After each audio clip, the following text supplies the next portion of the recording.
Well, if you're looking for consistency across these two games, you're certainly not going to find it here. The Tigers split with the Cardinals and play two of the most polar opposite games you will see. Let's talk about it all today on Locked On Tigers.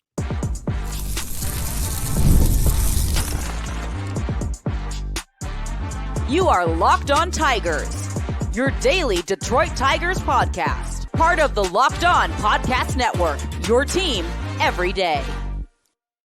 What is up, everybody? Welcome back to another edition of Locked On Tigers. I'm, of course, your host, Scott Bentley. Today is Wednesday, May 1st, 2024. Thank you so much for making Locked On Tigers your first listen every single day. We are free and available wherever you get your podcasts, including YouTube, part of the Locked On Podcast Network, your team every day. Today's episode is brought to you by Prize Picks, the easiest and most exciting way to play daily fantasy sports. Go to prizepicks.com/LockedOnMLB and use code, all lowercase, LockedOnMLB for a first deposit match up to $100.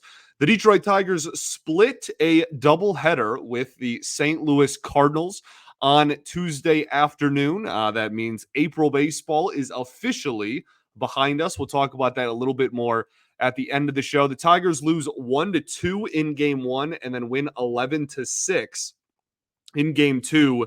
They will end April with a 17-13 record. As I said in the cold open there, two games, two very different stories. There was no consistency from game one to game two. The Tigers, I think their style of play this year has been pretty consistent. I think it's rather frustrating, and we've obviously talked a lot about the struggles offensively and obviously the fantastic pitching in a lot of these close, low-scoring games. That's what game one was. And then game two, the floodgates opened up, and the Tigers had their highest-scoring offensive game of the entire season. So it's days like this where, you know, if I did a show after game one, I would have been like tearing the offense apart. And then I still am a little bit. That's really not going anywhere, actually, now that I think about it. But and then after game two, been like, oh, well, just kidding. Like it's difficult, right? And that's what makes doubleheaders just so unbelievably weird. So let's talk about, I don't know what to start with, what went right and what went wrong. Usually we do what went right first when we win. I don't know really what to start with when we split in the same day. So we're just going to start with what went right for no reason at all. Jack Flaherty, absolutely. Maybe him, Riley Greene, or Wenceel Perez are, the three stars of Tuesday's games. Jack Flaherty goes 6 2/3, 2 hits and no earned runs, 1 walk, and a career high 14 strikeouts. 14. He struck out the first, I believe, 7 batters of the ball game. This was the definition of a revenge game, and it was absolutely electric. It was so fun to watch him on the mound. Just his presence, as the kids say, his aura was felt on the mound. This was one of the more dominant starts I've seen from a Tigers pitcher. Legitimately over the last 7 or 8 years, like that. And that's not being overly dramatic. That is true. He was absolutely disgusting, and it was wasted, but we'll get to that later. 24 whiffs in 6 2/3 innings is remarkable.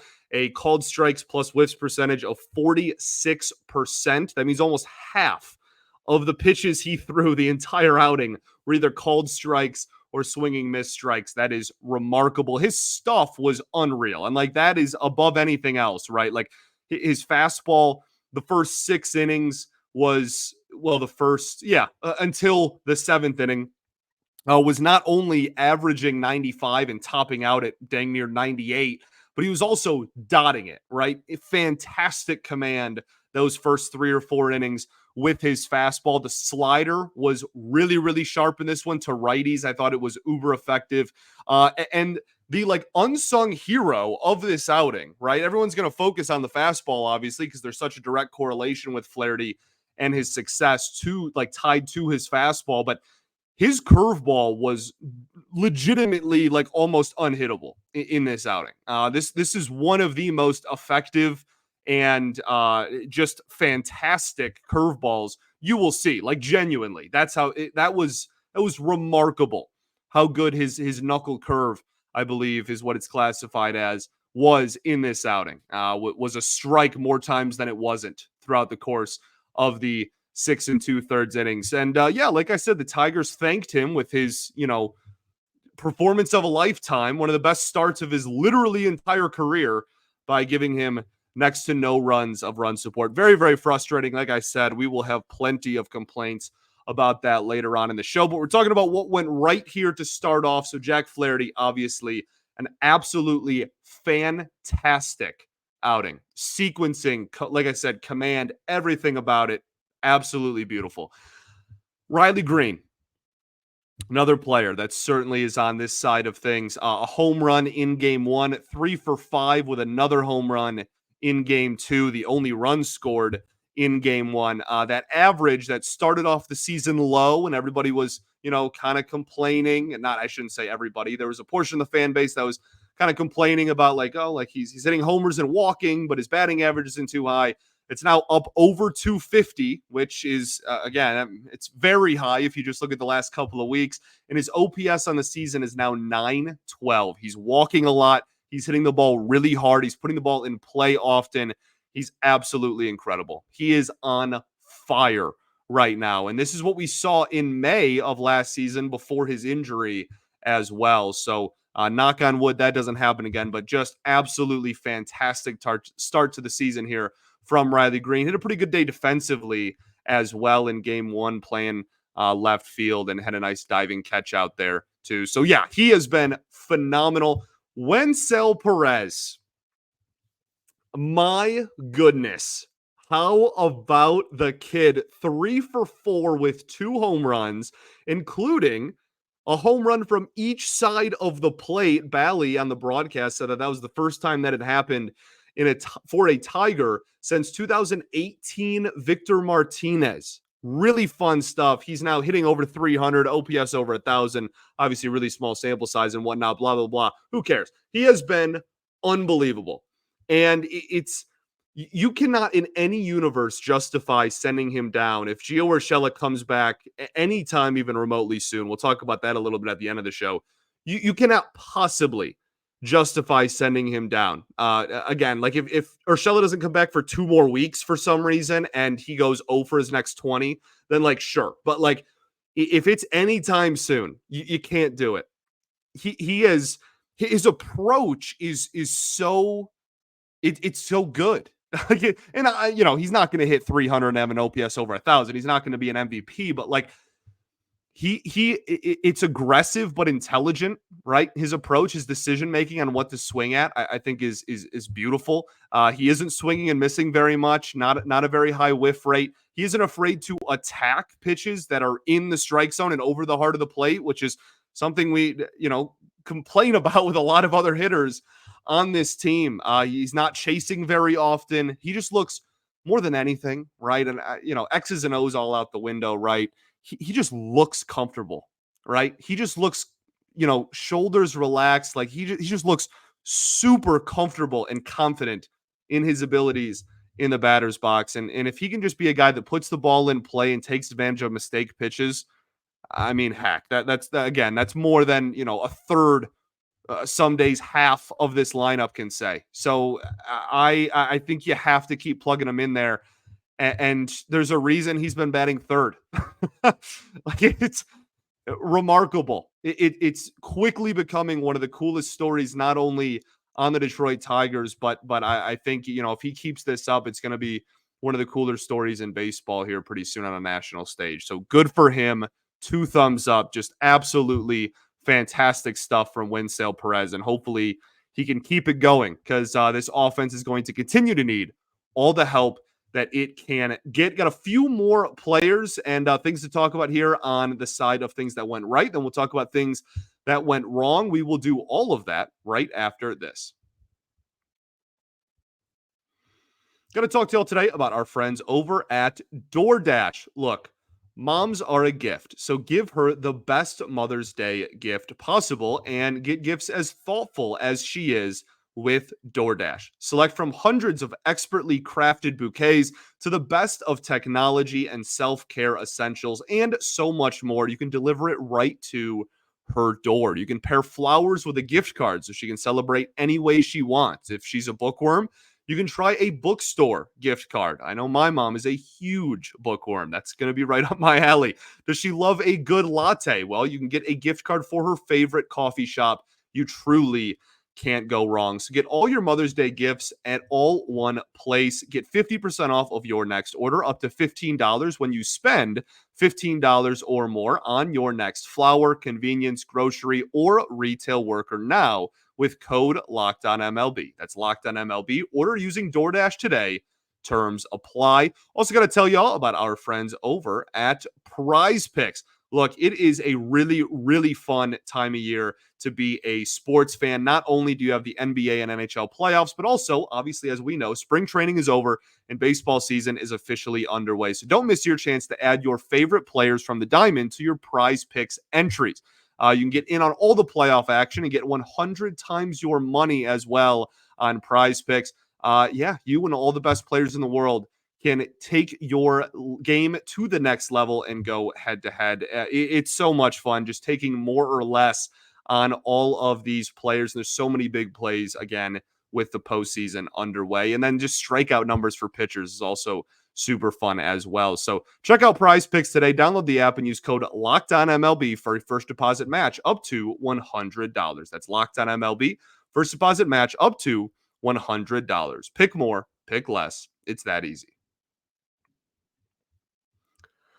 All right, everybody, welcome back here. Segment 2 of Locked On Tigers. Appreciate y'all for tuning in as always, making us your first listen every day. Shout out to the everydayers that do tune in every day. We will be back tomorrow recapping, hopefully, what is a series victory over the St. Louis Cardinals. Also, be sure to check out Locked On Sports today for free. YouTube, you can subscribe to the 24/7 streaming channel or check it out in the Amazon Fire TV channels app. Talking about things that went right in this ball game, I just got to give a shout out. Like Andy Ibanez just rules. You know, like you want to just talk about a baseball guy, right? kind of an old school saying there, but like he is just he dude just loves ball, right? Like that's just my kind of guy, man. Like 2 for 5, great defensive play out there. First game back, doing all this, like just puts the bat on the ball and makes stuff happen, right? His numbers are never going to be all-star caliber, elite stuff against lefties. It kind of is, but like truly, obviously he's never going to be like a high-end player, but he wreaks havoc. He's prepared. He loves ball and he just makes stuff happen out on the field. He's a dog, absolute dog. I love Andy Ibanez. The offense as a whole in game 2, they jumped all over Steven Matz, which is good because they didn't jump all over Kyle Gibson. But they also really attacked the bullpen in game 2, which I think is important because after losing game 1 and with the finale obviously being a day game on Wednesday, you need to drain that bullpen as much as you possibly can. So good to see the offense wake up. Sad we couldn't have, given some of those runs in game 1, but we'll talk about that in a second. I also want to give a shout out to Alex Lang. I know he had a walk in this one, but I actually think he looked pretty solid yet again. I think that this is now, we're going on like 2.5, 3 weeks of Alex Lang being really solid. Been pretty impressed with what I've seen out of him. His season ERA is like sub-1. He's been remarkable. Okay, let's talk about what went wrong. Put on our negativity hat here, unfortunately. But this, let's just call it what it is, man. Like the entire offense in game 1. Everybody can get it. I don't care. Kyle Gibson went 7 innings, 9 strikeouts of 1-run ball in the year 2024. That is absolutely inexcusable, preposterous, and ridiculous. And until the 7th inning, he was cruising too. Like he, you finally toward the end made him work a little bit, made him sweat, rose that pitch count. But the first 6 innings, I was like, this guy's gonna go 8. Like he was averaging like 10 pitches an inning for the first 5 innings or something ridiculous. Just completely inexcusable. 0 for with runners in scoring position. plenty of runners left on base, but not as much as you'd think because we also just couldn't get on base against 2024 Kyle Gibson. And like we can go down the line here. Let's do it. Like Kerry Carpenter, really as a whole, today obviously only had the pinch hitting opportunity in game two. Struggling, and he's been struggling for a little bit now, and I haven't really brought it up because it's been a kind of a small sample size, and I'm not trying to kick one of the only hitters that's been kind of producing so far early in the season while he's been down. But this is now a few games in a row dating back to last week where he's kind of been struggling, and really he's just expanding the zone a ton. Like just watch his at bats, and that's not to say that he's not working counts, but he's allergic to like drawing a walk. It feels like, right? Like he'll gotten in several over the last 4 or 5 games, full counts that just have ended in strikeouts. He just expands the zone a lot. I think he wants to crush everything, which is great, I guess. Like I want you to crush everything too. And when he's hot or when there's a mistake pitch, he does more times than not, right? Which again is good. That's more than a lot of hitters on this team can say, right? Which is again, I think important to bring up. But he needs to be much more selective and maybe even change his approach and what he's looking for in the batter's box a little bit, just because he has clearly been found out, and people are realizing, if you get him in a high leverage count, he's swinging no matter where the ball is, and that is going to be a downfall here if you can't attack early. So, I think that maybe some adjustments need to be made there. He didn't do very well. Torkelson, nope. We can move on. No, we don't even really have to talk about it. He didn't look, I don't think, any different. He had the RBI on the ground out. Good job. It's, again, some clutch hitting. That's, I guess, welcome. But at the end of the day, I don't think he looked any different. He was still late on fastballs, etc. I don't even really have too much else to say. Colt Keith hit a rocket in game one. Still went 0 for 4, though. And the other 3 at-bats weren't, really injecting me with a lot of optimism. It's just, again, it's just weird because then they followed it up with the highest scoring offensive performance of the season because of course, right? Because of course, that's not only is that just like baseball, that just feels like that's kind of on par for the Tigers. So weird to talk about. I was unbelievably frustrated. I was hot, man. I was I was really, really hot after game one, and seeing them at least split, not only split, but put up a lot of runs in game two kind of eased that a little bit. That doesn't take away from the fact that you had a golden opportunity to take 2 in a doubleheader, which is very difficult, which is another reason why this isn't like the end of the world for me, especially if you go and you win today as you're listening to this. You win on Wednesday, then it's really not. But when it's all said and done, at the end of the day, I think pretty objectively, you left a win on the table. And that is always frustrating. And when it's because of and we'll talk about the bullpen management and Shelby Miller and AJ Hinch and all that. We'll talk plenty about that. Okay, that is absolutely a part of this. But to me, this is much more an offense problem than it is why couldn't our bullpen why did our pitching give up 2 runs over 9 innings? This is significantly more an offense problem. And again, they followed up by putting up 11. So I guess what's the point? But okay, the point is they've been struggling on offense all year, and this game 2 is the outlier, not game 1. That's the problem, right? If it was reversed and it was, they scored 1 run, well, they've been scoring a lot all year, and look, in game 2 they scored a lot, then we'd all be kind of at ease. But no, game 2 is the outlier, that they haven't been scoring a lot all year. And yeah, we've had a lot of these conversations about the offense over the last week. We got to get to a break. We will continue this conversation. Got a few more things to talk about, then everybody's favorite segment, stuff. And then we'll send you on with your Wednesday if you're listening to this before the ball game in the, 1 o'clock start time. So we will do all of that right after this. Got to talk to y'all today about our friends over at Monopoly Go. Take a time out here, all right? Monopoly is the absolute best. And in Monopoly Go, you can team up with your friends for timed tournaments where you can work together to build up each other's boards. The more you win together, the more awesome prizes you will unlock. There's so much cool stuff you can get. Unique stickers that you can trade with a friend and complete albums for big prizes. You can play with cool playing pieces and travel the board with them. There's a ton of boards as well. Hilarious emojis for taunting your friends while you smash their buildings or heist their vaults. Plus, Monopoly Go feels new and exciting every day. It's constantly changing, tournaments, challenges, etc. There's so much fun stuff, and there's always new timed events as well to help you win big, like massive multipliers for everything you win or rent frenzies. There's always something fun to discover in Monopoly Go, so get off the bench and go download it for free in Google Play or the App Store.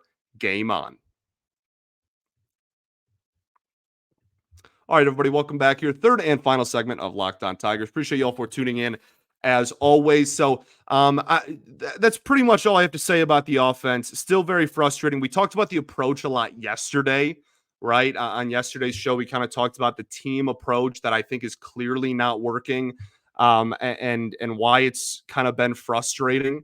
And if you're thinking like, oh, he's not talking about so-and-so in game one, they struggled, he's letting them off the hook. They can get it too. I'm not kidding. Everybody that took the plate. Riley had the homer. That was great. 0 for 3 with 2 strikeouts and his other 3 at-bats. Like, I don't care. Every single person that was a part of the offense, they all held hands, closed their eyes, and hummed a song together and went down together. It was horrible. Okay? Everybody. Awful. Let's talk about the managerial decision at the end of the game. Look, I think I didn't like it. And that's, as I always say with managerial decisions, it is very easy for me to say that in hindsight, knowing it didn't work from my couch after the game ends, right? I want to make that abundantly clear. So hindsight included, in the moment, that was a little bit of a head scratcher to me. His reasoning after the game was preserving the arm of Jason Foley, obviously not having him go more than one inning in this ball game. And I understand that in April, you don't want to blow a pitcher's arm out. I totally understand that. Obviously, no one wants that. But you were already using him. You have an off day on Thursday. And if you have an opportunity to win a ball game in a doubleheader, you take it and run. You cannot lose 2, and it's very, very hard to win 2. I think and it was game 1, right? That was the first game. I think you have to take it.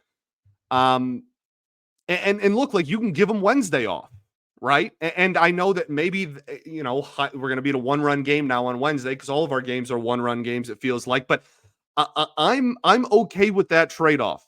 I'm okay with, look, the win is in front of us. It's right here. It's staring us in the eyes. If we play our cards right, we can get it. We'll deal with the next 2 games later. Who knows? You might even score 11. Like, I feel like in the moment you have to go Foley there. And I understand, like, the righty lefty, the Cardinals have a lot of lefties at the top of their lineup, and that's why he was at the bottom of the lineup. Also, you really needed a ground ball, which you got from Foley. Like, I understand all of that. I understand why they brought him out. You're already using him anyway, right? So, like, you want to preserve his arm, but not, like, I don't know. I really, that was something I really disagreed with. And again, hindsight, et cetera, et cetera. But I didn't agree with that at the time. And Shelby Miller was not good either, right? This wasn't just a managerial decision. If Shelby Miller executes pitches, then we're 2-0. But his command was absolutely brutal. It felt like half of his pitches were legitimately over the heart of the plate. Even a few of the early swings and misses that he got in the outing on his fastball were like middle fastballs that he didn't want there and were, should have been crushed. He did not look sharp, to be honest, like, whatsoever. I did not think this was a very good outing at all. Just legitimately, it felt like every other pitch was over the heart of the plate. Not a good day at the office for him. Also not a good day at the office for Tyler Holton, who not only gave up like the home run and just gave up only one earned run to his name, but obviously some of those were to Matt Manning. That was a home run off a lefty, which he has never done. And the lefty he gave up a home run to has never hit a home run off a lefty. Those stats were via Cody Stavenhagen of The Athletic, by the way. 5.4 ERA now on the season. You know, we talked in the offseason about regression just because there was no possible way Tyler Holton was going to repeat the season he had last year. That was next to impossible because he was just that good. But this is beyond worse than just like regression to the mean, quote unquote. He's really struggled. And it's really important for him to bounce back because this bullpen is completely different when you have multiple lefties that you're not afraid to throw out there late in games versus just Andrew Chafin being the only lefty you're comfortable throwing out in high leverage. Because like obviously Joey Wentz is not that. So it's very important for that ship to get righted as well. I think is that it on this ball game or on things that went wrong? At least I think it pretty much is. Let's talk stuff. Alex Faedo, multi-inning outing. I think that it gave up the run, wasn't the cleanest thing ever, but I thought that that was worth noting, and I think that that's going to be his role at his best. His slider worked really well. Got a couple of really big strikeouts. Want to give him some credit. Matt Manning, 4 2/3, 4 earned runs, 2 walks, 7 strikeouts. Yeah, like this is why, right? Like it's just Matt Manning is so odd and frustrating and a million different adjectives. Like obviously the Tyler Holton home run accounted for some of those runs, but he was not efficient at all. Like he hit like 90 pitches and it wasn't even through 5 innings. I did think the sweeper was really good in this one. I thought it was commanded pretty well. I got some swings and misses. I thought it was pretty solid, but I'm so confused. And that's just like pretty constant when I think of Matt Manning as a pitcher, but like, why we were throwing this splitter changeup thing so much in the spring, and I haven't seen him pitch in Toledo yet, but every time he's come up, he has not thrown that pitch at all. He threw like one of them or two of them today. Like I'm so confused on why we worked so hard on developing this third pitch and then we're just not using it. Maybe it's not game ready. Maybe he's not confident in it. I'm sure that's probably it. But you know, that's I don't know. I need to watch a Toledo start. Maybe he's throwing it a ton down there. I got to ask the Tigers minor league report guys, I guess. But and really, the biggest thing was that his fastball command was all over the place. His fastball in general was completely inconsistent, as we are accustomed to when talking about Matt Manning starts. To be completely honest, So that really nothing terribly new there. 17-13 at the end of April. You have a chance to win this series tomorrow as well. Be 18-13 with 4 straight series wins if you pull out the win on Wednesday. Gio Urshela, it sounds like, will travel with the team, Evan Petzold said of the Freak, on this road trip that the Tigers are about to go on this weekend in New York and then Cleveland in a back-to-back series this weekend through next week. So hopefully he returns at some point in the next 6 games. You have an off day on Thursday as well. The finale is Kenta Maeda versus Miles Michaelis, 2 guys that are pushing a 6 ERA. It's the series finale. Kenta Maeda looked really good his last outing. It's also officially not April. Woohoo, right? Good stuff. That means that hopefully if Kenta Maeda stays on track for what he's done in his career, we're going to start looking pretty solid now. So that's good. Day game, like I said, 110 start.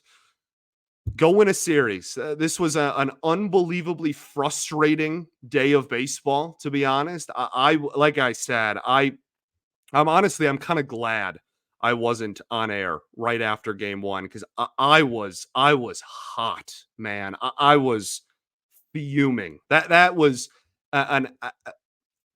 I don't know if inexcusable is too dramatic, but that was a just embarrassing and truly pathetic loss. And one that I think is next to inexcusable, given how good and fantastic the pitching was and the pitcher you were going up against, et cetera, et cetera. I'm not trying to talk in circles here.